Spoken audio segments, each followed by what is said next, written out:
रियासत आंध्र प्रदेश के कर्नूल कदीम शहर में वाक़ उस्मानिया कॉलेज में यौम हिंदी ज़बान हिंदी दिवस का इनेकाद अमल में आया। इस मौके पर मेहमान खुसूसी की हैसियत से डॉक्टर देवकर ने शिरकत की। इस मौके पर सदर शोबा हिंदी डॉक्टर सलीम ने हिंदी ज़बान की अहमियत पर रोशनी डाली। इस मौके पर प्रिंसिपल उस्मानिया कॉलेज सैयद समीउद्दीन मुजम्मिल और सैयदा माजिदा बेगम और दूसरों ने भी शिरकत की।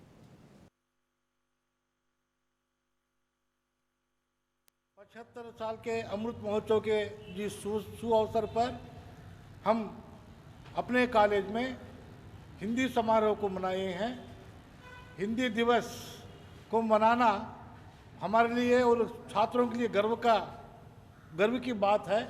हमारे भारत में राष्ट्रभाषा के रूप में हिंदी है। इस हिंदी को याद करना, हिंदी का प्रचार करना, हिंदी का बोलबाला को बढ़ाना, ये हर एक व्यक्ति का कर्तव्य है। देश में कई भाषाएं हैं। हम जानते हैं हमारे भारत में 22 भाषाओं को भारत सरकार ने स्वीकृति दे चुकी है।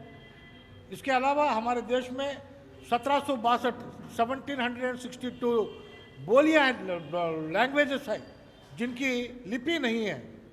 फिर भी